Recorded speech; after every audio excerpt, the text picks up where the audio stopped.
गसाइगाव तेलेपारानि टल गेटखौ दिनै बुफाय बुसि खालामनाय मोनसे दुंहाव थासारि। दा बे दुंहाव थासारिया मानि थाखाय सोमजिदों होनोब्ला खनसे नङा खननै नङा खनथाम आसाम बाहेरनिफ्राय फैनाय ट्राक ड्राइभारफोरनि सायाव अयथासार आयेन बेरेखायै रां दाबिनायनि अजद। आरोबाव मोनथिनाय बायदिब्ला बिहार बेंगल गसाइगावनि ट्राक ड्राइभारफोरा फैसा होयिनि थाखाय टल गेटआव थाग्रा कर्मचारि सुबुंफ्रा बुनानै गोब्राब जोखोम खालामनायनि अजद। आरोबाव लोगोसेनो ट्राक ड्राइभारनि खुगानिफ्राय मोनथिनाय बायदिब्ला टल गेटनि मावथिफोरजों लोगोसे गसाइगाव पुलिसाबो लोब्बा दंफायो होननानै अजद होदों। नोंथांमोना टल गेटनि हालोदखौ नायलांनो हागोन।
गाड़ी लेके आया यहाँ टोल गेट पे।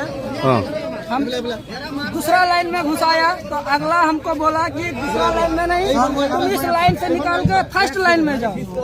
हम उस लाइन से निकाल के फर्स्ट लाइन पे गया। ये बोला ओवरलोड है। हम बोले ओवरलोड नहीं है। बोला काटा पे चढ़ाओ। काटा पे चढ़ा दिए। 5% 2 टन होता है, 5% का हर टोल गेट में छोड़ता है। अगर आपका गाड़ी का 55 टन पासिंग है तो आपको 57 टन छोड़ेगा।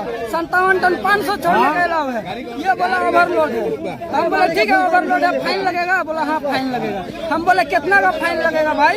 ये बोला कि 1020 रुपया लगेगा। हम बोले 1020 रुपया का है जब 510 का टोल टैक्स फाइन है तो? ये बोला तुम देखेगा, अभी तुम देखेगा, ये क्या झप्पर देंगे कि गिराइया देंगे। बोला हम वीडियो बनाने लगे, मेरा मोबाइल छीन लिया। देखिए मोबाइल मेरा तोड़ दिया गया, अभी स्क्रीन में काम नहीं कर रहा सही से।